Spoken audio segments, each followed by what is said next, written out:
출애굽기 22장 28절 29절 9절 말씀을 같이 읽겠습니다.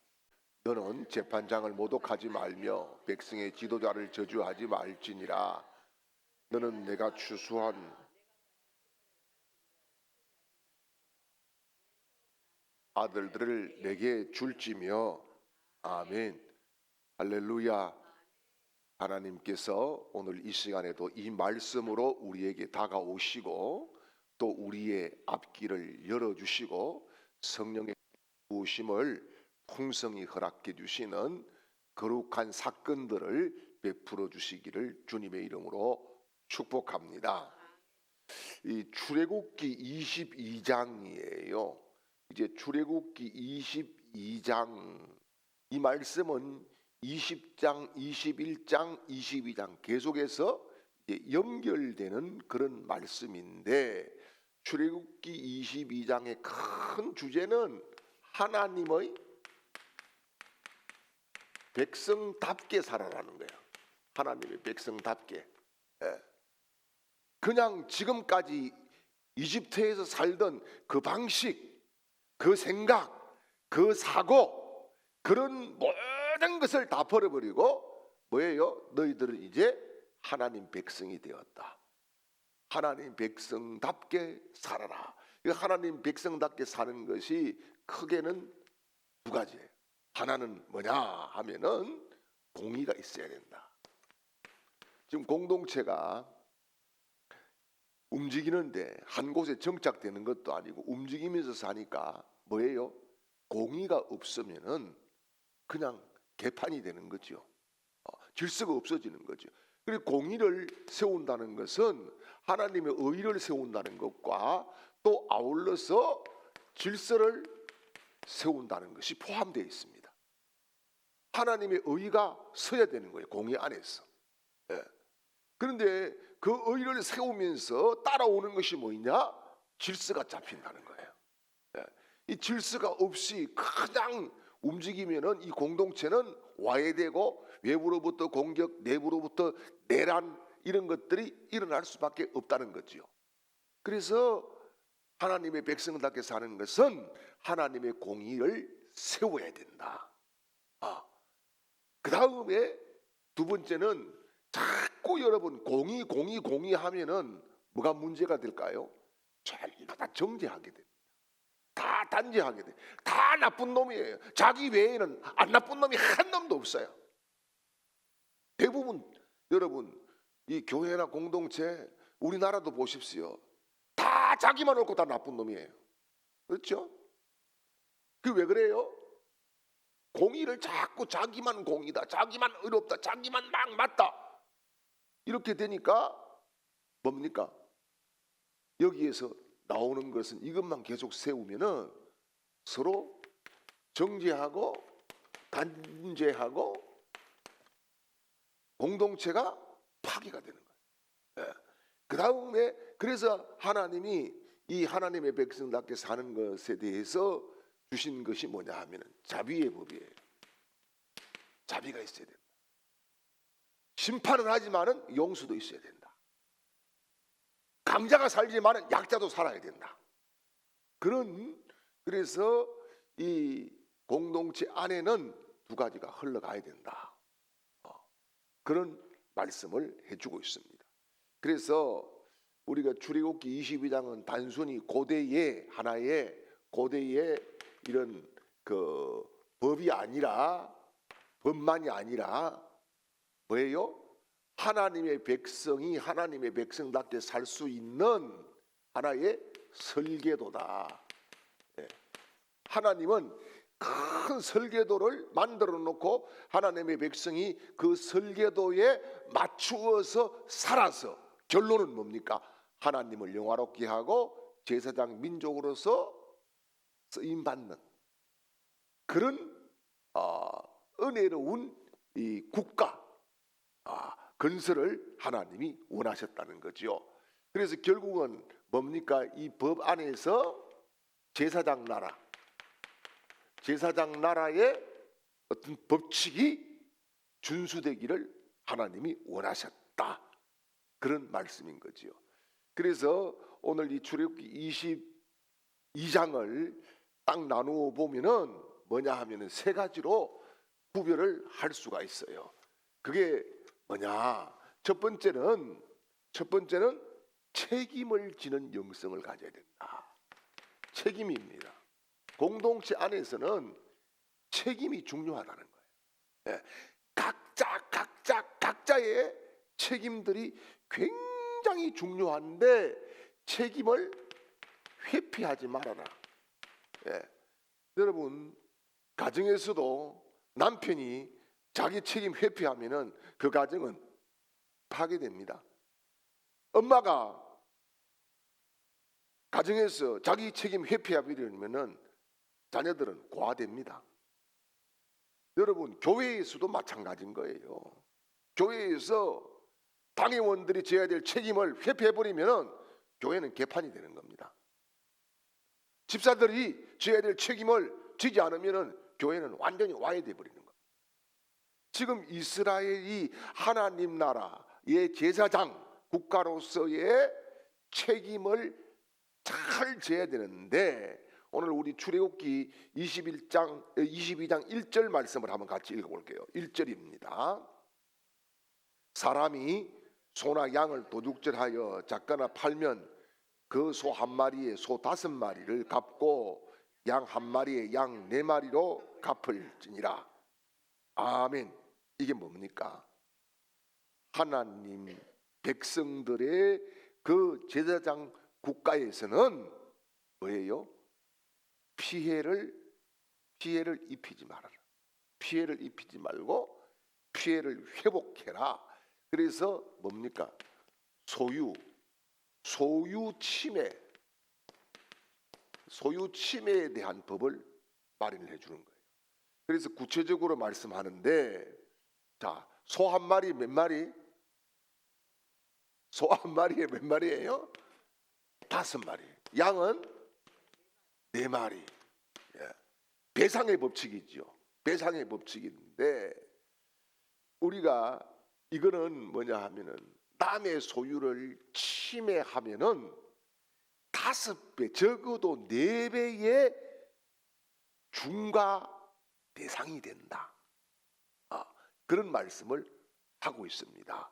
그래서 어떻게 보면 이 세세하게 규정을 한 것도요, 하나님께서 우리에게 이 책임의 영성을 지고 살아야 된다. 이것을 말씀을 하는 거지요. 어떻든 도둑질로 인한 피해든 또는 부주의로 인한 피해든 피해를 입혔을 때에는 반드시 뭐 해야 된다? 배상을 해야 된다. 그런 말씀입니다.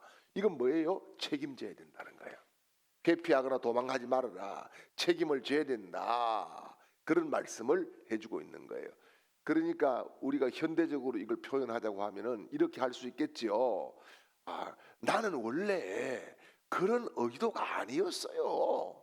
내가 원래 생각했던 것은 그런 의도가 아니었어요. 그런데 보니까 결과가 그렇게 나왔어요. 이런 핑계들을 대면서 자기는 거기에 빠져나가려고 하는 그런 심리가 누구에게는 다 있다는 거예요. 그런데 하나님은 뭡니까? 타인에게 손해를 입혔으면은 진심으로 배상을 해야 공동체가 질서 있게 돌아갈 수 있다. 이것을 말씀을 하는 겁니다. 그래서 여러분, 우리가 이것을 우리 삶의 현재에 적용을 한다라고 하면은 사업을 하는 분들은 진실함으로 거래를 해야 된다는 거예요. 막 어떻게 남을 피해를 입혀가지고 내가 좀 더 받고 이런 것이 아니라, 그 다음에 내 말이나 또 행동이 누구에겐가 상처를 주었다고 하면은 그것을 솔직하게 인정해야 되는 거예요. 그걸 인정하고 사과할 수 있어야 됩니다. 여러분, 이 사과한다는 게 이게 굉장히 자존심 상하는 걸로 생각하는 분들이 있어요.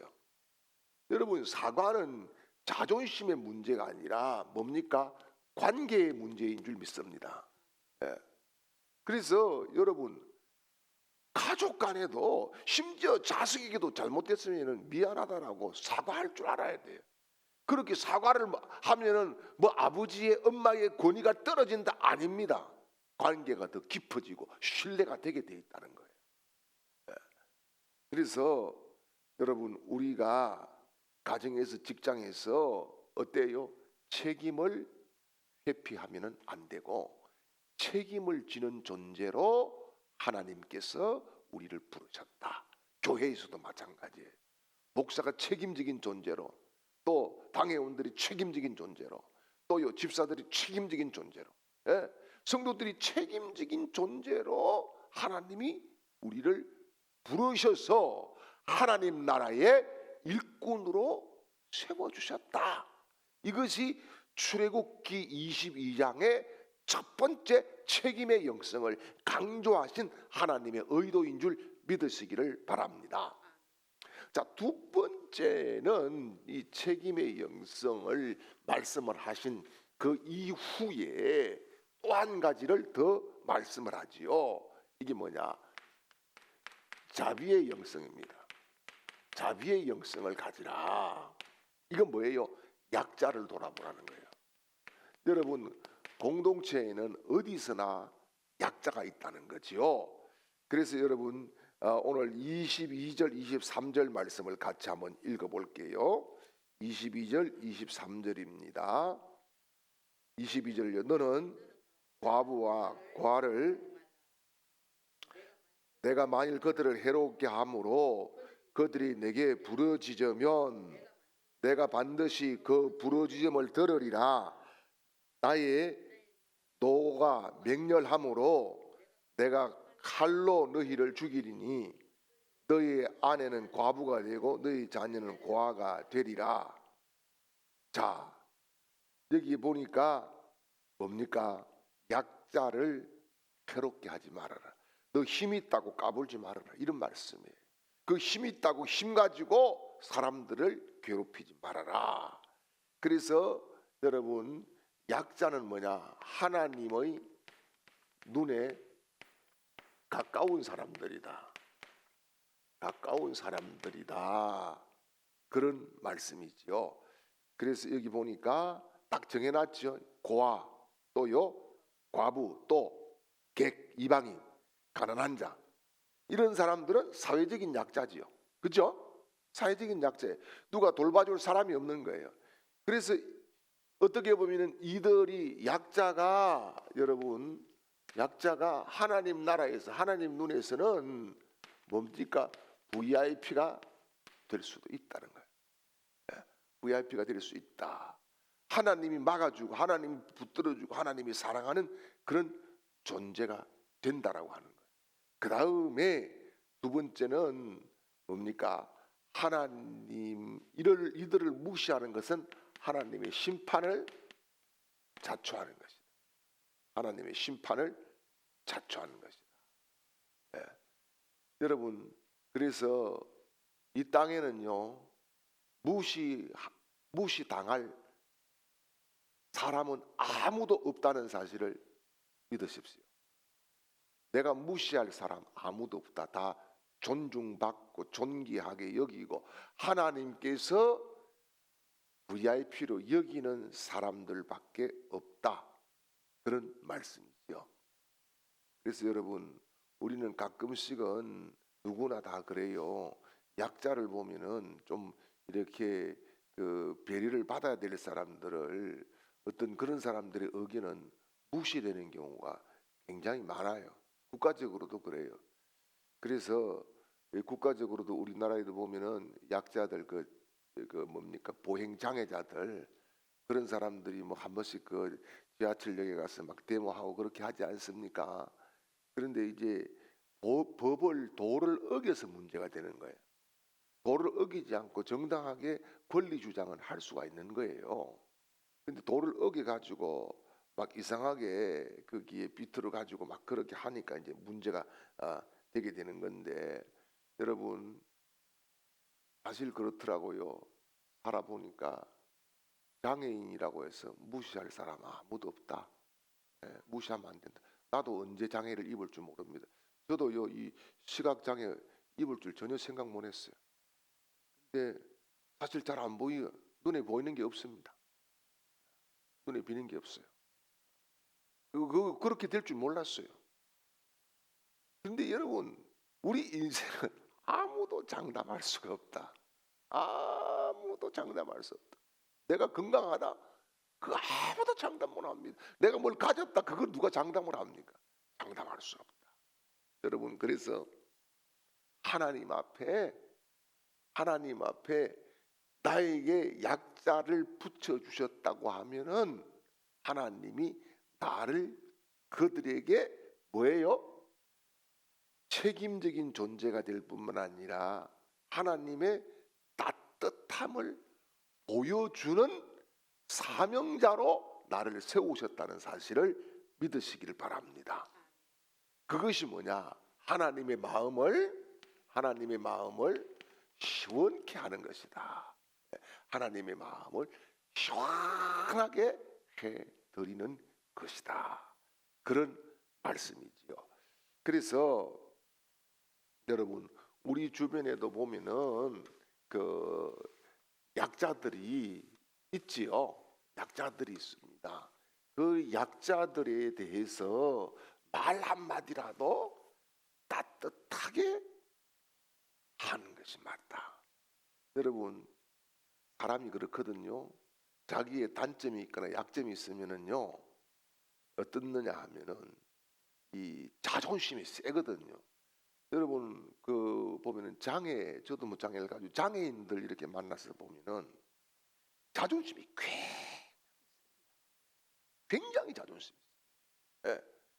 그래서 그 자존심을 건드리면은 폭발을 하는 거죠. 여러분, 우리가 남의 자존심 세워주는 사람 되시기를 바랍니다. 나는 자존심이 있다라고 이야기하면서 남은 왜 자존심이 없겠습니까? 예? 나는 존중받기를 원하면서 남도 존중해 줄 줄 아는 배려의 영성, 이게 뭐예요? 자비의 영성이다. 그렇게 말씀을 할 수가 있겠지요. 그리고 혹 여러분, 우리가 교회 공동체 안에서도 중요한 것이 힘의 논리를 가지고 교회가 진행되면은 시끄러워집니다. 교회는 힘의 논리가 아니라 하나님의 자비의 논리로 그렇게 이루어져 가야 될 줄 믿습니다. 그래서 여러분, 우리가 늘 관심이 때로는 사람이기 때문에요. 강자에게 자꾸 내 관심이 갈 수 있거든요. 그런데 하나님이 원하는 것은 뭡니까? 약자들에게 내 관심을 쏟아부어라. 그렇게 말씀을 하고 있는 거예요. 그래서 여러분, 정말 약자들에게 따뜻한 말 한마디가 그들의 인생에 큰 힘이 되고 용기가 되고 때로는 소망이 된다는 사실을 믿으시기를 바랍니다.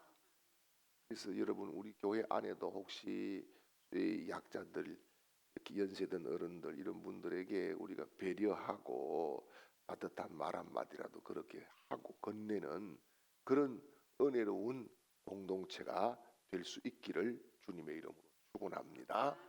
그리고 이제 한 가지 더 오늘 22장에서 말씀하는 것이 뭐냐 하면은 거룩의 영성이에요.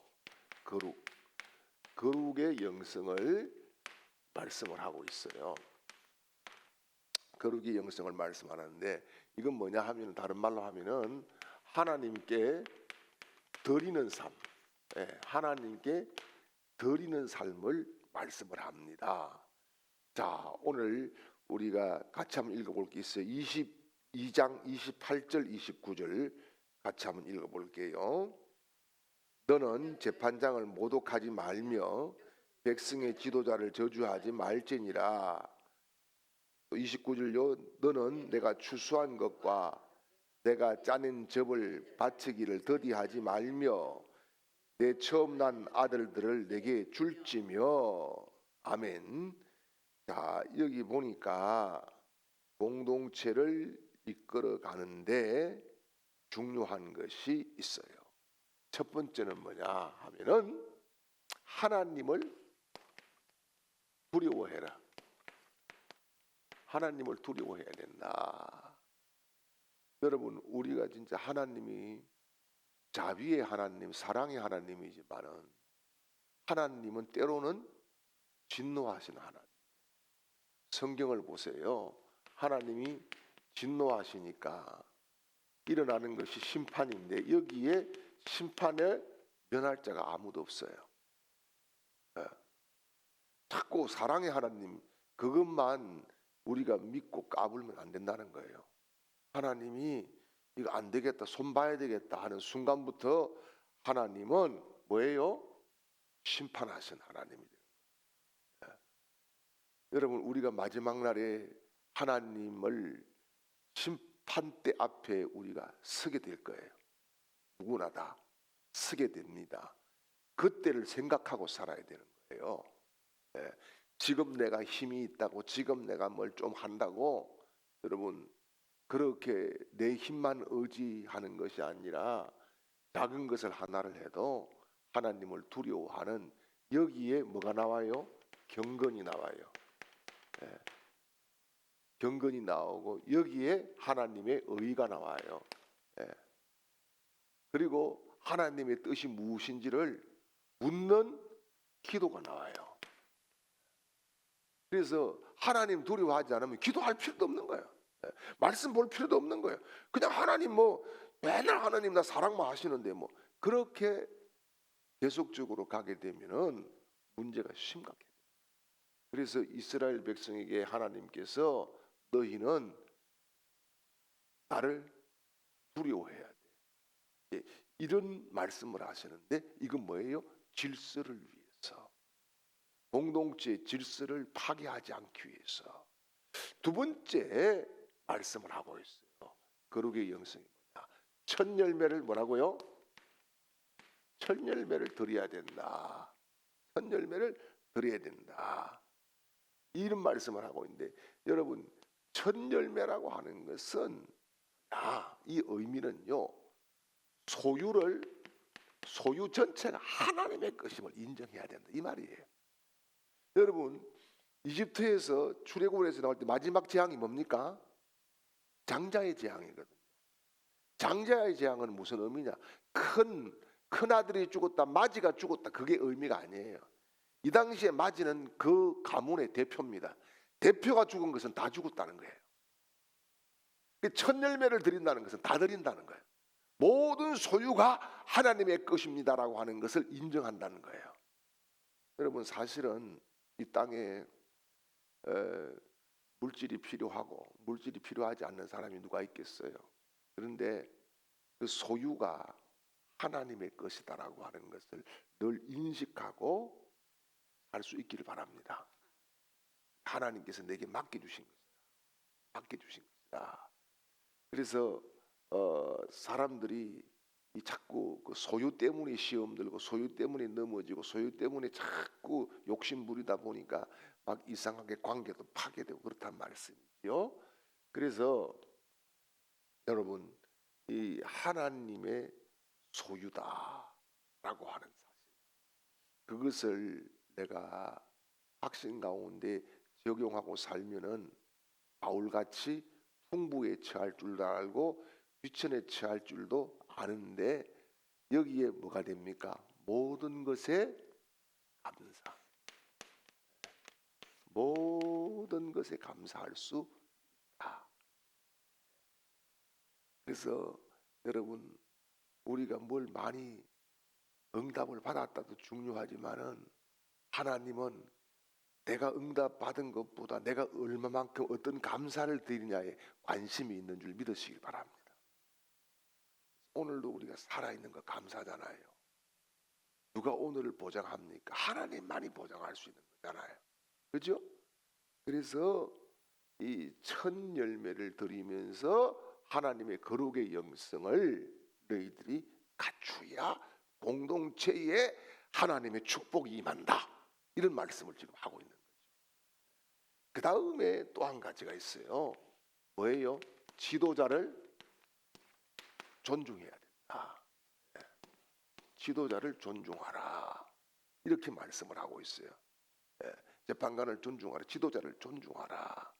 이런 말씀을 하는데, 여러분, 이 지도자를 존중해야 될 이유는 여러 가지가 있겠지만은, 첫째는 하나님의 권위를 인정하는 거예요. 하나님이 세우셨다. 우리를 위해서 하나님께서 지도자를 세워주셨다라고 하는 것은 곧 뭐예요? 하나님을 인정하는 거예요. 지도자를 무시해버리면은 하나님을 무시하는 거가 되는 거예요. 그래서 지도자들을 존중할 때에 은혜도 더 받고 믿음도 더 자라고 또 공동체가 아름다워지고 또 은혜로운 결과들이 나올 수 있다라고 하는 겁니다. 그 다음에 또 한 가지가 있어요. 네 번째는 뭐냐면 청결한 삶을 살아라는 거예요. 청결하게 살아야 된다. 청결하게 살아야 된다. 이건 뭐예요? 하나님 앞에 늘 자신을 돌아봐야 된다. 자신을 돌아보라. 여러분, 자기 자신을 잘 돌아보는 것이 귀한 영성인 줄 믿으시기를 바랍니다. 그래서 어떻게 보면은 이 이스라엘 백성은 뭐예요? 하나님이 원하시는 것이 삶 전체가 예배가 되기를 원하셨다는 거예요. 삶 전체가, 우리가 매일매일 살아가는 이 삶 전체가 하나님이 받으실 만한 예배의 삶이 되기를 원하셨다. 그래서 여러분, 하나님 앞에 진심이 아닌 사람이 어디 있겠습니까? 다 진심이겠죠. 중요한 것은 여러분, 하나님 앞에 진심인 사람은 나보다는 주를 생각하고, 나보다는 공동체를 생각하고, 나보다는 하나님의 뜻을 순종한 그런 사람이 되는 줄 믿으시기를 축원합니다. 그래서 여러분, 결론적으로 그렇습니다. 출애굽기 22장은 아주 보면은 차가운 규칙이거든요. 근데 이게 차가운 규칙만 아니다는 겁니다. 뭐냐 하면은 이 출애굽기 22장에는 하나님의 마음이 담겨 있어요. 하나님의 마음이 담겨 있는데, 하나님의 어떤 마음일까? 하나님의 어떤 마음일까? 첫째는 회복을 위한 마음이에요. 이 이스라엘 공동체가 제사장 민족으로 이제 서야 되는데, 이게 뭐예요? 회복이 되어야, 하나님 앞에 회복이 되어야 되는데, 그 회복의 장치로 오늘 뭐예요? 말씀을 주시고 법을 주시고 그 법을 존중할 것에 대해서 말씀을 하는 겁니다. 그래서 이것이 어떻게 보면은 뭡니까? 거룩의 가이드라인이다. 그렇게 말씀을 들을 수가 있는 거죠. 그리고 또 한 가지는 뭐냐? 이 지금 율법이잖아요. 규례잖아요. 이 규례가 없을 때에 어떻게 될까? 혼란이 오겠죠. 그죠? 맞아요? 그냥 자기가 기준이지 않습니까? 이 규례가 없다라고 하면은, 그러면은 여러분, 이 뭐예요? 하나님 나라 백성이 뭡니까? 이게 세상 논리와 똑같이 양육강식, 적자생존, 그죠? 거기에 누군가를 밟고 내가 이겨야 된다라고 하는 이런 공동체가 돼버리는 거예요. 누군가를 어떻게 해요? 여러분, 죽여야 산다. 이게 세상 법칙이에요. 이게 이집트의 법칙이었어요. 그런데 이제는 그게 아니라 네가 죽어야 산다. 자, 여러분, 죽여야 산다와 죽어야 산다는 천지 차이인 거예요. 하늘과 땅 차이인 거예요. 그래서 하나님의 법칙은 뭐예요? 네가 죽어야 산다는 거예요.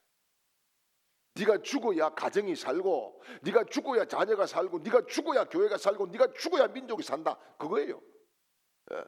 그런데 세상 지금 이집트의 법칙은 뭐였어요? 누군가를 죽여야 내가 살 수 있어. 그거였어요. 그래서 이것을 하나님이 지금 바꾸신다라고 하는 거예요.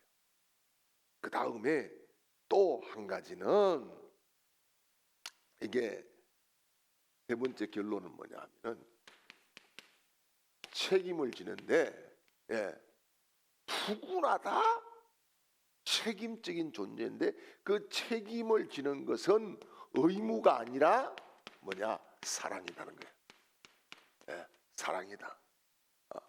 여러분, 가정에서 의무로 살면은 힘들어요. 아내들이 의무로 밥을 해주면은 힘들어요. 예전에 우리 교회 중국에서 온 전도사가 있었는데요. 싸움을 많이 해요. 부부간에 싸움을 하면은 탁 들고 나오는 첫 마디가 뭔지 압니까? 중국에는 밥을 누가 합니까? 남자가 하거든요. 그런데 이 여전도사가 딱 하는 말이, 이 자식아 내가 너 밥 해주잖아, 이렇게 이야기합니다. 그거 뭐예요? 의무인 거예요. 의무. 사랑은 다 죽어도 부족하구나, 참 내가 부족하구나, 그렇게 느끼는 거예요. 여러분, 예수님의 사랑이 그런 사랑 아니겠어요? 그죠? 예수님의 사랑이, 예수님이 의무적으로 십자가에 매달린 게 아니잖아요. 뭐예요? 우리를 진짜 사랑해서 십자가에서 피 흘려주신 거잖아요. 그래서 여러분, 우리가 정말 가정에서도 오늘 이 하나님의 말씀 법이 이루어지고 우리 교회에서도 이루어지고, 중요한 것은 내 마음에서부터 이루어지는 그런 은혜로운 역사를 체험하시기를 주님의 이름으로 축원합니다. 이제는 우리 구주 예수 그리스도의 크신 은혜와 하나님 우리 아버지의 극진하신 사랑하심과 성령님의 위로 교통 충만하게 하시는 그 은혜가 오늘 주의 말씀을 붙잡고 믿음으로 출발해서 나아가는 복된 하나님의 사람들 그 걸음걸음 위에 이제로부터 영원토록 함께 있을지어다. 아멘.